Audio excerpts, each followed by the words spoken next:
Dia tidak sengaja menemukan sebuah gua, di dalamnya ada kaki manusia.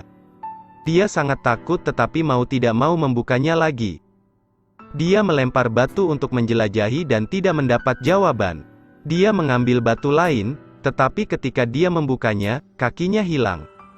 Untuk mencari tahu sampai akhir, bocah itu menjulurkan kepalanya ke bawah.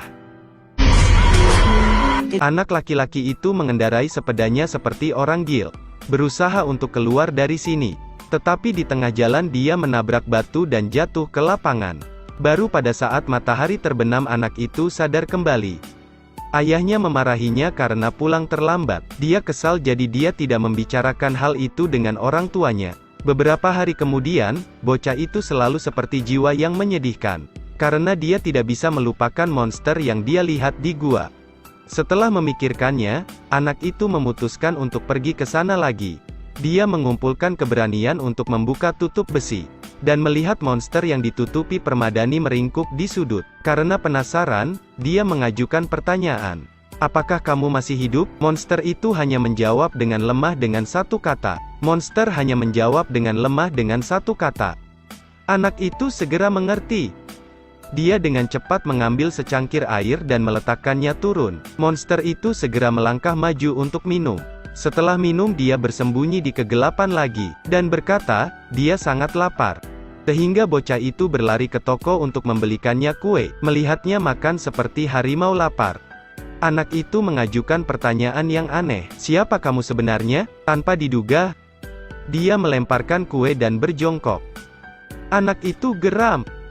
Sehingga dia harus pulang agar tidak diperhatikan ayahnya. Dia menyuruhnya untuk meletakkan sisa kue di tali.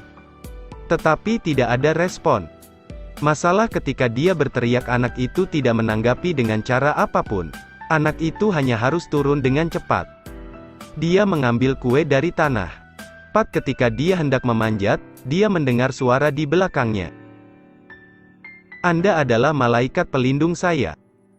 Anak itu sedikit takut gemetar. "Saya bukanlah malaikat." Saya senang monster itu tiba-tiba berdiri dan berjalan ke arahnya. Ketika karpet jatuh, tubuhnya Felis jelas melihat sosoknya. Karena dia terkunci dalam kegelapan untuk waktu yang lama.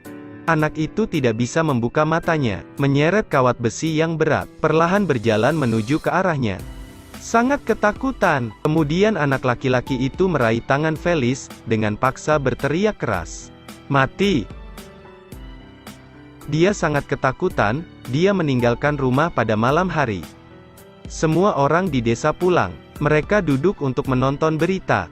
Felis tidak sengaja melihat laporan di TV tentang kasus penculikan dan anak yang diculik adalah anak laki-laki. "Saya tidak mengerti.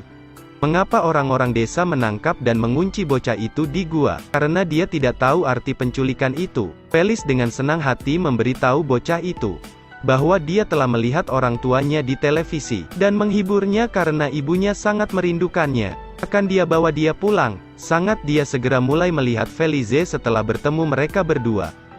"Saya hampir seumuran."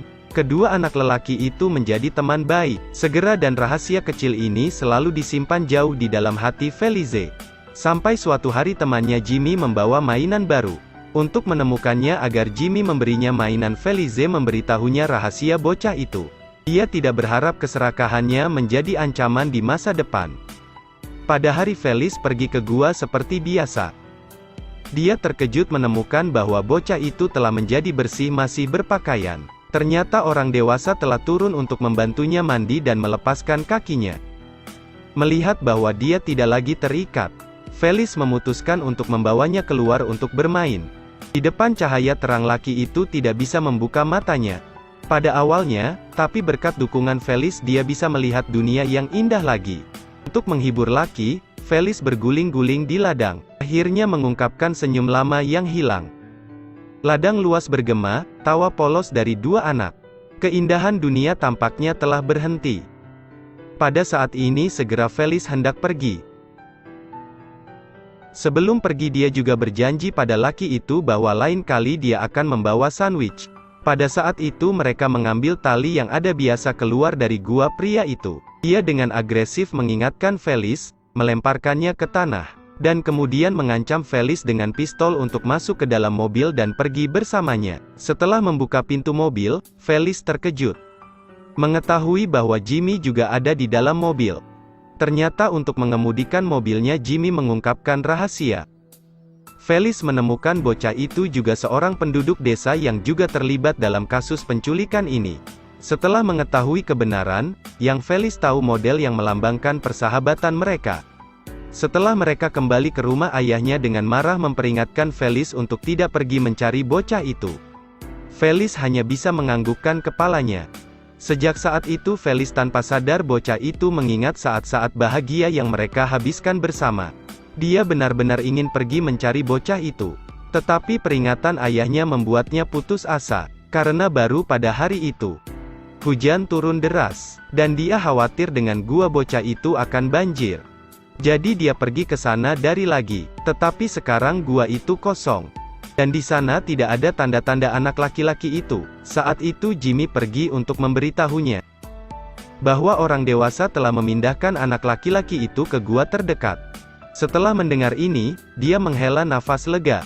Di malam hari ketika dia kembali ke rumah melalui celah di pintu, dia mendengar percakapan orang dewasa yang mengatakan bahwa polisi telah mengirim helikopter ke sini untuk mencari. Semua orang sangat takut. Beberapa orang ingin mengembalikan anak itu. Beberapa mengatakan langsung bahwa mereka melakukan beberapa bahkan mengatakan untuk membunuh anak itu. Pada akhirnya ayah Felices menawarkan untuk memilih hasilnya. Senang keputusannya dibuat, dia menguatkan dirinya untuk pergi ke gua. Dia melintasi pagar yang tinggi dan akhirnya menemukan anak itu diikat di gua. Tanpa ikatan anak laki-laki itu menyuruhnya untuk menginjak bahunya untuk keluar dari gua dan dia terjebak di sini. Ketika dia mencoba yang terbaik untuk memanjat pagar, lampu kembali menyala. Dia buru-buru melarikan diri, tidak berharap menjadi ayahnya. Dengan gembira berlari ke pertemuan mereka, tapi tembakan terdengar lagi. Ternyata ayahnya datang untuk merawat anak yang lain. Dia mengira anaknya laki-laki, tapi menyesal sudah terlambat. Putranya sudah sekarat. Saat polisi tiba, bocah itu tidak melarikan diri. Dia berbalik untuk menemukan Felis. Kedua bocah itu mengulurkan tangan satu sama lain. Film ini telah menjelaskan apa yang baik dan buruk, benar dan salah, dari sudut pandang anak-anak. Kepolosan anak-anak dan kekejaman orang dewasa membentuk perbandingan pribadi yang alami. Ketika masyarakat berkembang, mereka secara bertahap diserap ke dalam siklus kehidupan. Perlahan-lahan kehilangan kepolosan mereka yang asli.